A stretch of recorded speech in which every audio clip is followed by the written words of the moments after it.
नमस्कार दोस्तों, आप सभी का स्वागत है आपके अपने YouTube चैनल HRI न्यूज पर। इस समय की दोस्तों सभी बड़ी खबरें 8 जून की लेकर के आए हैं, जहां पर एक एक करके चलेंगे।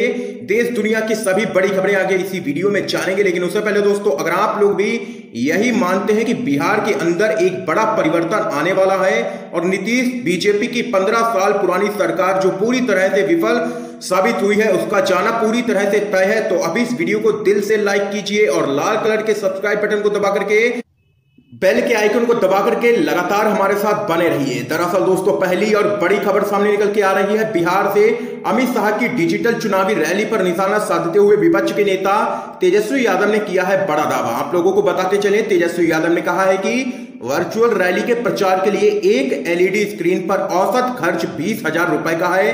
बीजेपी की रैली में 72,000 एलईडी स्क्रीन लगवाए गए, मतलब 144 करोड़ सिर्फ एलईडी स्क्रीन पर रुपए खर्च किए गए बीजेपी की तरफ से। श्रमिक एक्सप्रेस में मजदूरों का किराया 600 रुपए था, वो किराया देने ना इनकी सरकार आगे आई ना ही बीजेपी। गरीबों के खाली पेट, दुख दर्द और लाशों पर राजनीति करने वाले राजनीतिक गिद्धों की प्राथमिकता गरीब नहीं बल्कि चुनाव है, ये यहां पर तेजस्वी यादव ने जोरदार हमला बोला। इस बीच दोस्तों, एक और बड़ी अपडेट आप लोगों को बताते चलें।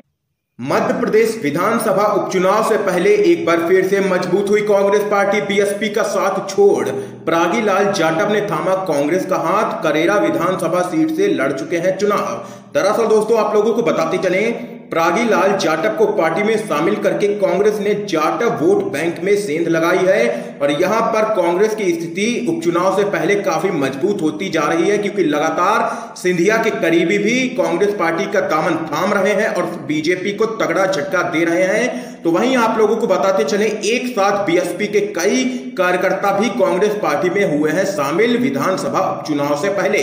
तो वहीं दोस्तों, एक और बड़ी खबर आप लोगों को बताते चले। बिहार में हुई अमित शाह की वर्चुअल चुनावी रैली पर अखिलेश यादव ने बोला जोरदार हमला। कहा, भाजपा बिहार में दूर से ही डिजिटल चुनावी रैली कर रही है, क्योंकि उसने देश और देशवासियों की जो बर्बादी की है उसकी वजह से वो जनता के बीच सीधे जाने के लायक बची ही नहीं है। करोड़ों लोगों की जिंदगी को रास्ते पर लाने की तैयारी के बजाय भाजपाई चुनाव की तैयारी में जुट गए हैं। ये बेहद ही शर्मनाक बात है। ये अखिलेश यादव ने किया है जोरदार हमला अमित शाह की डिजिटल चुनावी रैली पर। इस बीच दोस्तों, एक और बड़ी अपडेट सामने निकल के आ रही है।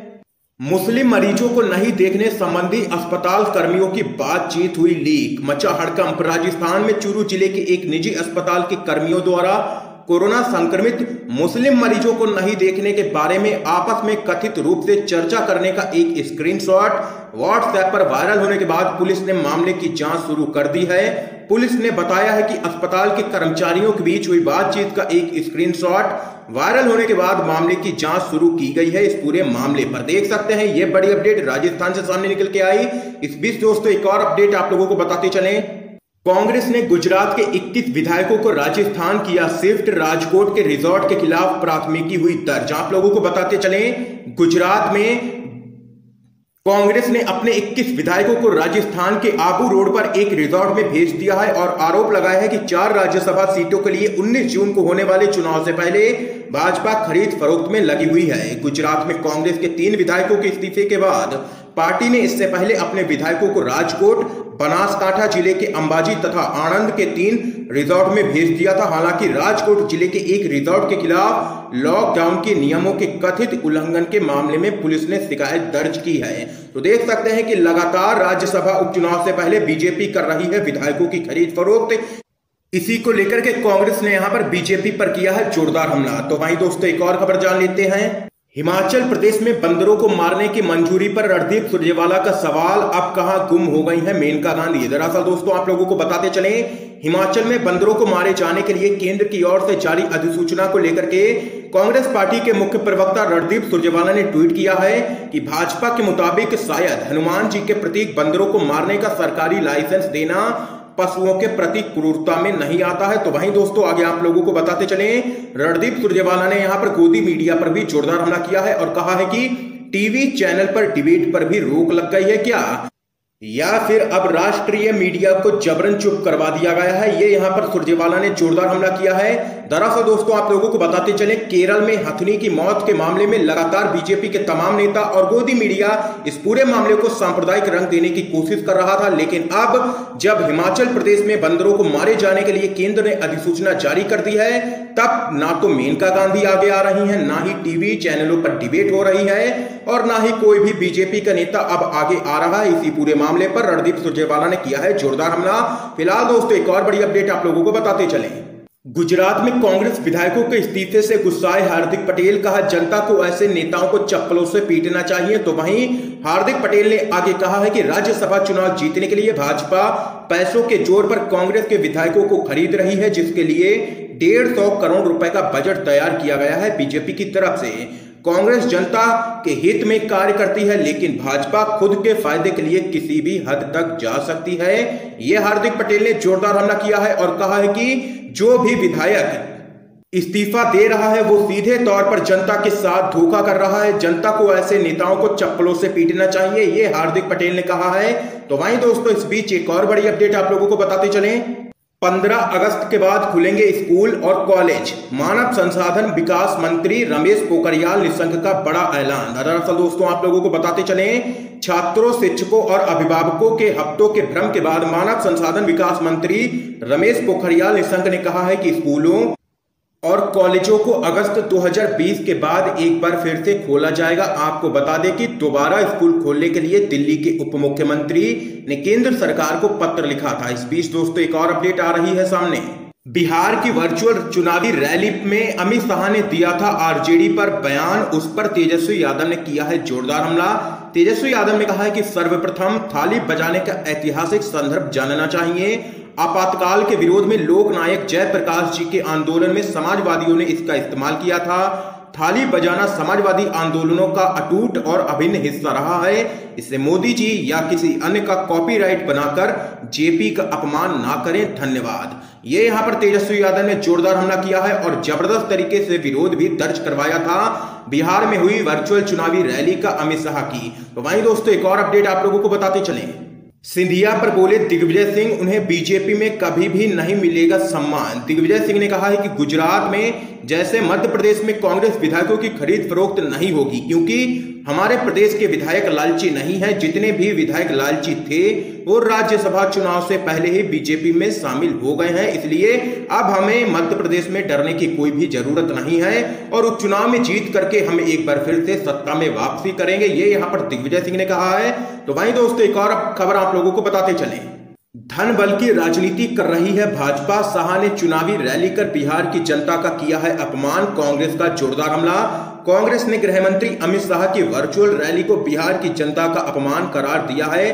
कांग्रेस ने कहा है कि भाजपा ने चुनावी रैली पर, जो कि वर्चुअल हुई थी, 100 करोड़ रुपए खर्च किए हैं। इसके लिए लोगों को 1 लाख मोबाइल फोन भी बांटे गए हैं। कांग्रेस ने आगे कहा है कि एक और केंद्र सरकार के पास प्रवासी कामगारों को उनके घर भेजने या उन्हें भोजन मुहैया कराने के लिए पैसे नहीं हैं। वहीं दूसरी ओर भाजपा राजनीतिक रैलियों पर लगातार पैसा बहाती जा रही है। ये कांग्रेस ने जोरदार हमला किया है वर्चुअल चुनावी रैली पर अमित शाह की। तो वहीं दोस्तों एक और अपडेट आप लोगों को बताते चले। मुंबई में सीएम उद्धव ठाकरे के घर मातोश्री पहुंचे अभिनेता सोनू सूद, मुलाकात के बाद कहा मजदूरों की मदद लगातार करता रहूंगा। आप लोगों को बताते चले, महाराष्ट्र के सीएम उद्धव ठाकरे से मिलने के बाद अभिनेता सोनू सूद ने कहा है कि हमें उन सभी लोगों का समर्थन करना है जो पीड़ित हैं और जिन्हें हमारी जरूरत है।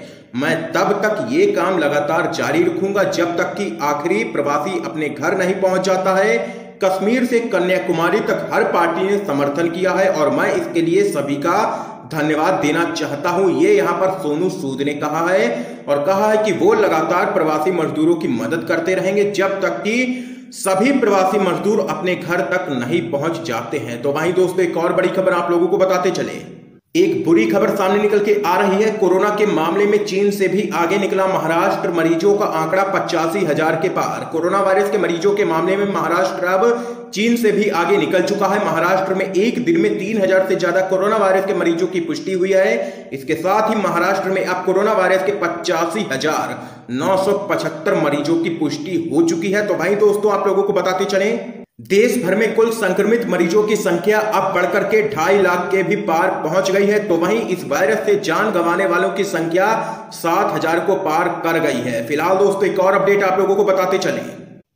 हिरासत में लिए गए नए नवेले दिल्ली बीजेपी अध्यक्ष आदेश गुप्ता केजरीवाल सरकार के खिलाफ कर रहे थे विरोध प्रदर्शन। दरअसल दोस्तों आप लोगों को बताते चलें, दिल्ली सरकार के खिलाफ विरोध प्रदर्शन कर रहे दिल्ली बीजेपी अध्यक्ष आदेश कुमार गुप्ता को पुलिस ने हिरासत में ले लिया। बीजेपी का आरोप है कि दिल्ली सरकार कोरोना महामारी से निपटने में विफल रही है। इसी को लेकर के बीजेपी के नेता राजघाट में विरोध प्रदर्शन के लिए गए थे। इससे पहले 1 जून को भारतीय जनता पार्टी के पूर्व दिल्ली अध्यक्ष और सांसद मनोज तिवारी राजघाट पर केजरीवाल सरकार के खिलाफ प्रदर्शन करने पहुंचे थे और उनको भी वहां पर पुलिस ने गिरफ्तार कर लिया था कई कार्यकर्ताओं के साथ। तो वहीं दोस्तों एक और अपडेट सामने निकल के आ रही है। संसद का मानसून सत्र, बारी बारी से सदन में आएंगे सांसद। वेंकैया नायडू, ओम बिड़ला सत्र के लिए बना रहे हैं नया फार्मूला। दरअसल दोस्तों आप लोगों को बताते चलें, उपराष्ट्रपति और राज्यसभा के सभापति नायडू ने सांसदों के बारी से सत्र में उपस्थित रहने के फार्मूले को लेकर के विभिन्न दलों के साथ संपर्क शुरू कर दिया है। संसद के मानसून सत्र में सांसद आएंगे तो सही, लेकिन बारी बारी से कोविड-19 महामारी के कारण उपजी परिस्थितियों में यह ऐतिहासिक नजारा देखने को मिल सकता है। फिलहाल दोस्तों एक और खबर आप लोगों को बताते चलें, 20 लाख करोड़ का ऐलान करने के बाद हम बैठ नहीं सकते हैं, गरीबों की मदद करनी ही होगी। ये कहा है यहां पर आरबीआई के पूर्व गवर्नर रघुराम राजन ने। आरबीआई के पूर्व गवर्नर रघुराम राजन ने कहा है कि सिर्फ ऐलान से ही काम नहीं होने वाला है, ये भी देखना होगा कि क्या ये काम कर भी रहे हैं या नहीं। अगर नहीं काम कर रहे हैं तो जरूरतों को पूरा करने के लिए बदलाव करना होगा, ये यहां पर रघुराम राजन ने कहा है। तो वहीं दोस्तों एक और अपडेट आप लोगों को बताते चलें, पश्चिम बंगाल को बकाया राशि का भुगतान करे केंद्र सरकार, टीएमसी ने की मांग। दरअसल दोस्तों आप लोगों को बताते चलें, टीएमसी ने कहा है कि स्थानीय क्षेत्र विकास योजना निधि को स्थगित कर बचाई गई धनराशि सीधे प्रवासी श्रमिकों के बैंक खातों में डाली जाए, ये यहां पर टीएमसी ने मांग की है। तो वहीं अम्फान तूफान से हुआ 1,02,000 करोड़ का नुकसान, लेकिन केंद्र ने केवल 1,000 करोड़ ही रुपए दिए हैं। तो वहीं शेष 1,01,000 रुपए का क्या, ये यहां पर टीएमसी ने बड़ा प्रश्न पूछा है केंद्र की मोदी सरकार से और किया है जोरदार हमला और कहा है कि प्रवासी मजदूरों की मदद करे केंद्र की मोदी सरकार। तो यहां पर दोस्तों आज की ये तमाम बेहद बड़ी खबरें सामने निकल के आई हैं जो हमने आप लोगों तक पहुंचाई हैं। अगर वीडियो पसंद आया हो तो इस वीडियो को लाइक करके ज्यादा से ज्यादा शेयर कीजिएगा, अपने सभी दोस्तों तक इन खबरों को जरूर पहुंचाइएगा और चैनल को सब्सक्राइब करके बेल के आइकन को जरूर दबा दीजिए। दोस्तों आप सभी का बहुत बहुत धन्यवाद दोस्तों।